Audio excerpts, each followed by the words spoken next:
गाय की सेवा करने लग गया हूँ। पहले कुछ नहीं था मेरे पास, एक बाइक भी नहीं, साइकिल भी नहीं। आज मेरे पास ही 2.5 लाख रुपए वाली तो बाइक है और गाड़ी खड़ी 4 लाख रुपए।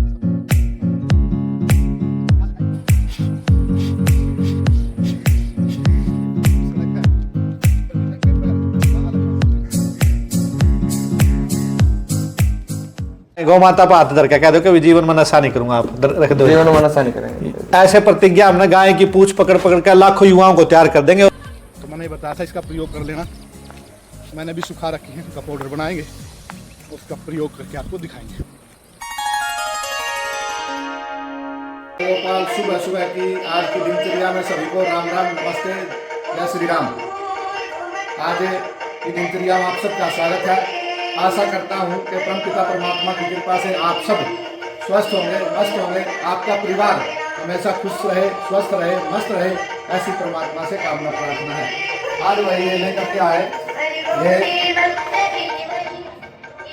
ये लेकर के आए बाजार में। एक ने बताया, बोले जी बहुत अच्छी चीज़ है भी अच्छी चीज़।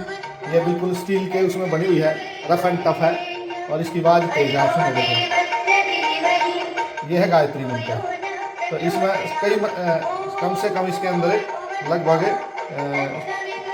400-500 मंत्र हैं, अलग अलग बदलते रहेंगे। देखो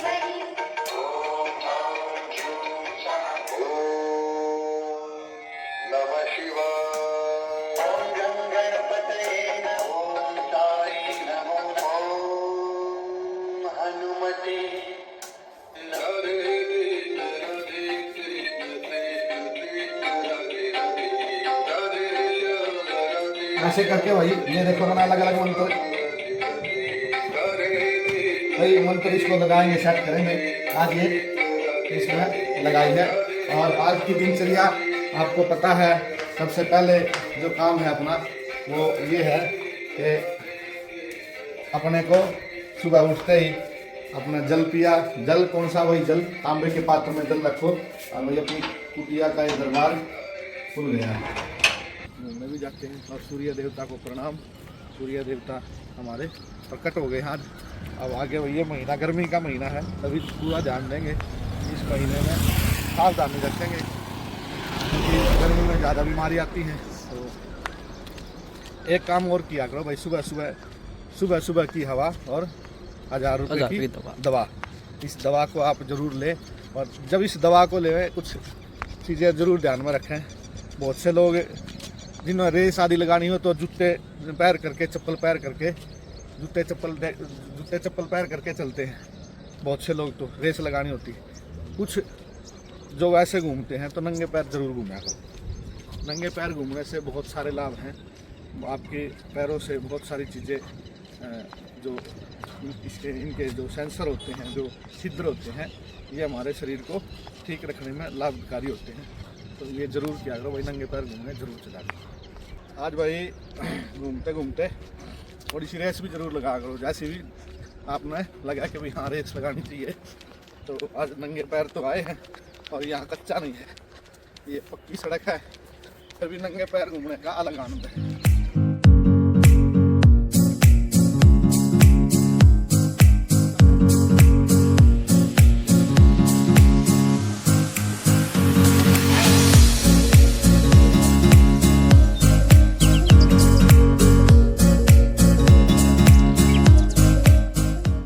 कुमार्ग बनाए, मार्ग को कुमार्ग बनाया। ऐसी चीज़ नहीं डालनी जैसे कांटे हैं, आपने दातुन तोड़ी है तो दातुन तोड़ करके और वहीं डाल दी रास्ते में चलते चलते ही, तो कई बार पैर में कांटा लग जाता है किसी के दूसरे के। आपने कंच फोड़ दिया तो रास्ते में फोड़ दिया। आपने कोई मान लो थूकना है तो रास्ते में ही थूक देते हो, किसी के पैर में लगता है। आपने कोई फल खाया, रास्ते में ही डाल दिया। तो रास्ते में कोई चीज़ नहीं डालना है। वजन भी आपका है, भला किसी का कर न सको तो बुरा किसी का मत करना, उस पर नहीं बो सकते तो तुम काटे वो कर मत रहना। ये देख रहे हो एक हाईवे बना है, ये जो उधर जींद को कनेक्ट करता हुआ नरवाना, कैथल और जम्मू कटरा भी ज्वाइंट करेगा। और इधर ये गुहाना जाता है, गुहाना से इधर सोनीपत, पानीपत और 152 बम्बे हाईवे, इन सबको कनेक्ट करता है। ये एक विकासशील देश की पहचान है हाईवे, बड़ी बड़ी सड़कें, महामार्ग बनने चाहिए, परंतु इनको बनाने में छोटे मार्ग, गांव के मार्ग टूट जाते हैं। तो वो मार्ग टूटने के बाद क्या होता है कि वो टूटे ही रहते हैं। अब हमारे इस देश के जो नागरिक हैं उनकी सुविधा के लिए तो ये बनाए जाते हैं, परंतु कुछ दुविधाएं भी हो जाती, जो छोटे मार्गों पर छोटे लोग चलते हैं, ग्रामीण लोग चलते हैं, कुछ ग्रामीण परिवेश का काम होता है, लघु व्यापार होते हैं, उनका प्रयोग उन छोटे मार्गों का किया जाता है। उनको बनाने में, बड़े मार्गों को बनाने में वे टूट जाते हैं, उनकी सड़कें खराब हो जाती हैं, क्योंकि बड़े बड़े लोडिंग ट्रक माल को, सामान को, बजरी, रेती, रोडी लेकर के आते हैं। तो सरकार से मेरी अपील है, दर्शक भी इस बात को बताएंगे कि भाई आप ये अपील ज़रूर करें सरकार से कि भाई छोटे मार्गों को, ये बड़े मार्ग बनाने के बाद जो इसका ठेकेदार होता है वो बड़े मार्ग बनाने के बाद छोटे मार्गों को ज़रूर रिपेयर कर दे, उनको उनके ऊपर बजरी रोडी दोबारा से बिछा दे जो टूट गए। ये आप देख रहे हो, ये किसान का, अपने किसान का खेत है और ये उसकी बाड़ लगाई है और इस बाड़ के अंदर ये पूरा खेत जोत दिया है, जोत के तैयार कर दिया। बारिश अभी हुई थी पीछे। अब मेरी अपील है किसान भाइयों से और जो गो भक्त भाई है उनसे भी कि अब ये आने वाली बारिश में यहाँ धान की फसल उगाई जाएगी, धान की खेती की जाएगी। उससे पहले अभी कुछ समय है, तो जैसे पहली बारिश हो यहाँ ज्वार बोई जाए। ज्वार बोने के बाद उस ज्वार का क्या करना है वो निवेदन मैं करना चाहता हूँ किसान भाइयों से। आपके पास 10-20 एकड़, 5 एकड़, 2 एकड़, 3 एकड़ जितनी भी ज़मीन है, तो आपका बहुत बड़ा पुण्य एकत्रित हो जाएगा, बहुत आपको परोपकार बहुत ज़्यादा मिलेगा। और कहते हैं आज देश में या तो गऊ दुखी है या बहु दुखी है, तो गौ माताओं को आप 1 एकड़ में चारा ज्वार की फसल का बीज डाल दीजिए, फसल और जो खेत जोत रखा है और एक बार और जोत दीजिए उसको, तो ज्वार की फसल जो है वो 20-25 दिन में, 1 महीने में तैयार हो जाएगी। और जब आप धान की फसल लगाओगे उससे पहले उसको किसी भी आसपास की गौशाला में जा करके उसको आप काटने के लिए कह दें, वो काट करके ले जाएंगे। इससे गौ माताओं को हरे चारे की पूर्ति हो जाएगी, क्योंकि वे बेचारी आपके सहारे से और आपके सहयोग से ही गौशालाएं चलती हैं, गौ माताओं को चारा मिलता है। आप जैसे ही उनके सागे अपने ही देश में है किसी बेसहारा का सहारा बनना, और देशों में ये संस्कृति नहीं है। इस संस्कृति को, अपने बुजुर्गों की दी हुई संस्कृति को आप सदा बनाए रखेंगे, ये भी मेरा निवेदन है। ये चलते चलते दिनचर्या का हिस्सा आप लोगों को थोड़ी थोड़ी बातें मैं निवेदन करूँगा।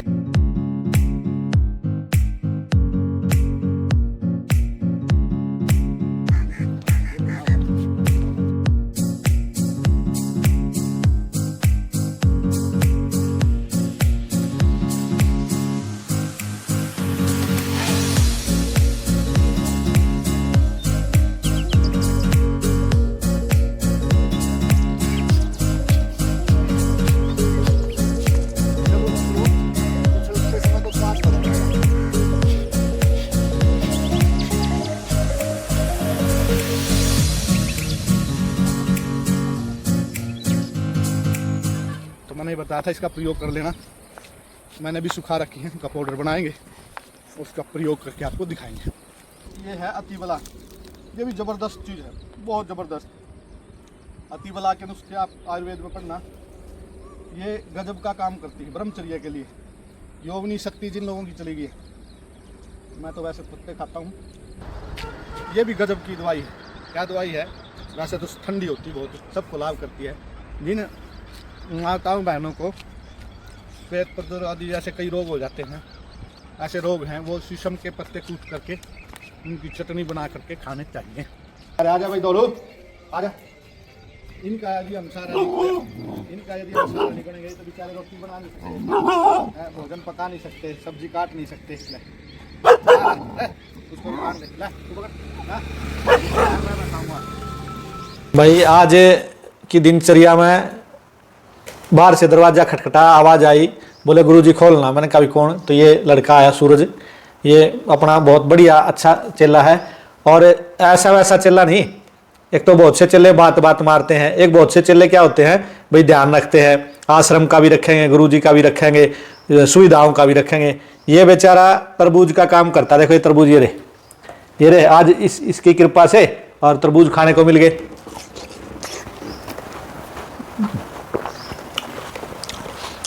और आज ये पपीता भी और ये नारियल भी, और मैंने इसको काटा, बोले गुरुजी मैं आपको एक चक्कू भेंट कर दूं। इसने ये चक्कू भी दे दिया, बोले मैं साबुत नारियल दे के जाया करूँगा, आप जब भी मर्जी हो इसी से काट लो। ये इसने एक चक्कू दे दिया। भाई इस चक्कू का अच्छा प्रयोग भी है और बुरा प्रयोग भी है। तो हम इस चक्कू से क्या करेंगे, नारियल काटेंगे और पिएंगे, और फल भी, तरबूज भी।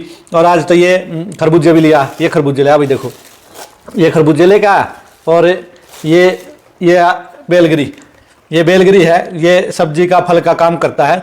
ये बेलगरी है भाई, बेलगरी गर्मी गर्मी जरूर पियो, पेट के सारे रोग भाग जाएंगे और जीवन में कभी बीमार नहीं होगे। ये इसका गुण है, बेलगरी पीनी चाहिए। अब भाई बात करेंगे सूरज की।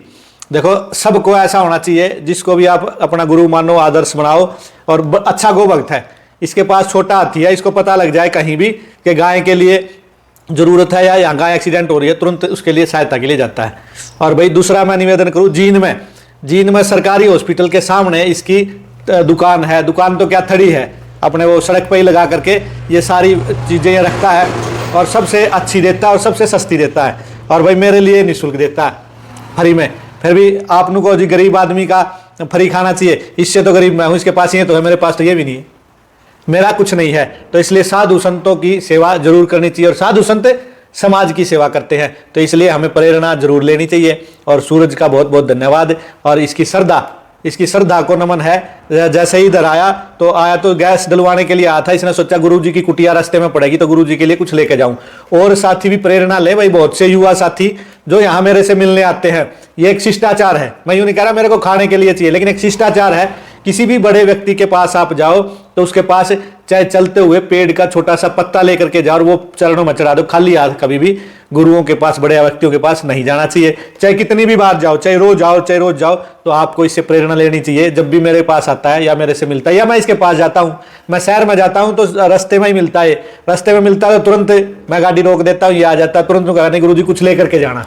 तो ऐसी श्रद्धा हमें अपनानी चाहिए और इस सूरज से प्रेरणा लेनी चाहिए। इसका मैं गौरक्षा दल हरियाणा की तरफ से धन्यवाद करता हूँ, ये हमारा ख्याल रखता है। और भाई हमारे को तो समाज से ही खाना है, समाज हमको खिलाएगा, हम समाज के लिए काम करेंगे, तो ये मिलजुल करके चलने वाला कार्य है। फिर भी मैं एक निवेदन करना चाहता हूँ, मैं बीच बीच में जब भी मेरी ये मांगता नहीं है, मेरी इच्छा होती है मैं इसको 100 रुपये, 200 रुपये, 500 रुपये, 300 रुपये, 10 रुपये कुछ भी दे दूं, देता रहता हूं मैं।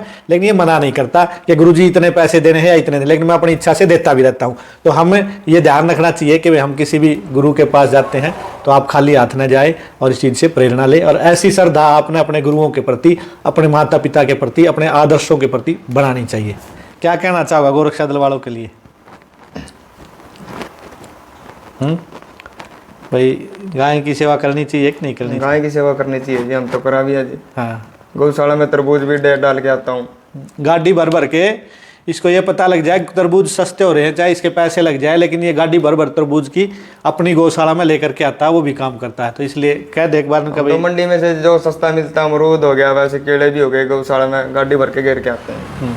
बाकी हमारा फायदा भी होगा जी, गाय की सेवा करें, मेरा दूना फायदा होगा जी। हाँ, ये प्रेरणा की बात है भाई, इससे शिक्षा ले लो। ये कहता है कि मैं जितना गाय को तरबूज, केले, फल जो भी सस्ता होता है मैं भर के गाड़ी और डाल के आता हूँ, उससे कई गुना फायदा हो जाता है। फायदा होता है जी। तो इसलिए इस काम को गाय की सेवा करने लग गया हूँ। पहले कुछ नहीं था मेरे पास, एक बाइक भी नहीं, साइकिल भी नहीं। आज मेरे पास 2.5 लाख रुपए वाली तो बाइक है, और गाड़ी खड़ी 4 लाख रुपए वाली बुलेट है। R15 है जी, बहुत बड़ी बाइक है। R15 2.5 लाख रुपए की बाइक पे चलता है। वैसे देखो कपड़े आपने पता लगे भैया, जब तो काम करता था ऐसे पहनता, परंतु पूरा स्टैंडर्ड में भी रहता है। ये सारी किसकी कृपा है? सारे गौ माता की कृपा है भाई। ये सबसे अच्छा भगत है अपना गौरक्षा दल का। सेवा भी करता हूँ जी, सारा जीवन की कृपा है, किसी का मन नहीं दुखाता जी। नशा नुशा तो नहीं करता? नहीं जी। और अच्छी बात क्या आगे भाई, हमने अभियान चला रखा है, आप एक संकल्प भी लो, मैं अपने जीवन में कभी नशा नहीं करूंगा, कभी नशा नहीं करूंगा। ये इस युवा को संकल्प दिखा, करता भी नहीं और संकल्प दिलवा दिया है। ऐसे हमने लाखों युवाओं का नशा छुटवाना है और प्रतिज्ञा दिलवाएंगे। तो सूरज ने भी आज प्रतिज्ञा ले ली है, और गाय गौ माता पर हाथ धर के कह दो कि जीवन में नशा नहीं करूंगा, आप रख दो, जीवन में नशा नहीं करेंगे। ऐसे प्रतिज्ञा हमने गाय की पूंछ पकड़ पकड़ कर लाखों युवाओं को तैयार कर देंगे। और एक दिन हरियाणा ऐसा होगा कि नशा मुक्त हरियाणा, दूध दही का खाना और फल और फ्रूट का खाना, यह मेरा हरियाणा, और शराब और मांस का न खाना और न हरियाणा में आना, ये आपने ध्यान रखना है। जय गौ माता की। आज अभी हमारे गौरक्षा दल जिला अम्बाला के प्रधान है जगदेव जी, और जोन के भी अध्यक्ष हैं। जोन में हमारे यहाँ 5 जिले आते हैं, अम्बाला, कुरुक्षेत्र, यमुनानगर, पंचकुला। ऐसे 5 जिलों के भी आप कार्यभार को देखते हैं। और ये पूरी इनकी टीम आज मिलने के लिए आई है और आज हम विशेष रूप से इस बात पे चर्चा कर रहे हैं। ऐसे ऐसे युवा साथी अपने पास से गोरक्षा दल में हर जिले के अंदर हैं और कर्मठ कार्य करता है और इनकी तरफ एक ही है कि हरियाणा के माथे पर जो कलंक लगा हुआ है गौ हत्या का, तो उस कलंक को हम कैसे मिटाएं। हमें जय श्री राम बोलते हैं, गर्व से कहो हम हिंदू हैं, सारी बातें बोलते हैं, परंतु जैसे इन बातों की पीड़ा जो है इन युवाओं को है, जो हमारे जितने भी हमारा परिवार है गोरक्षा दल का। देखो मैं सब संगठन अच्छे हैं, परंतु मैं गोरक्षा दल का संचालन करता हूँ, देख रेख करता हूँ। मैं इसलिए अच्छा कहता हूँ अपने संगठन को, इस संगठन को। आज आप हरियाणा में कहीं खड़े होकर के इस बात को बोलते हैं, फोन करते हैं कि यहाँ की गाय एक्सीडेंट हो गया। आपने उसका कोई ये नहीं कि आप वीडियो में बोल रहे हैं, आपने उसका प्रैक्टिकल करना हो तो आप कहीं खड़े होकर के ये बात बोल सकते हैं। आप हर टीम का नंबर नेट पे सर्च कर सकते हैं, मेरा भी नंबर है। तो इस काम को हम लोग निष्ठा से करते हैं, जैसा काम है वैसा आपको फील्ड में काम मिलेगा। ठीक ऐसे ही जैसे बजरंग दल है, विश्व हिंदू परिषद है। अब विश्व हिंदू परिषद का मतलब जो हिंदुओं पर काम करता है जो संगठन, तो फिर भी लफ्ज याद हो रहा है हिंदुओं के साथ। उसके बाद भी हिंदू ईसाई बन रहे हैं, उसके बाद भी हिंदू मुसलमान बन रहे हैं, उसके बाद भी धर्म परिवर्तन हो रहा है। तो संगठन क्या कर रहा है? किसी गांव में या पास के गांव, जिन जिले के मैंने कई गांव की छानबीन की है, आप भी करना, अम्बाला में भी करना, आप देखोगे तो गांव गांव में लोग ईसाई बन रहे हैं।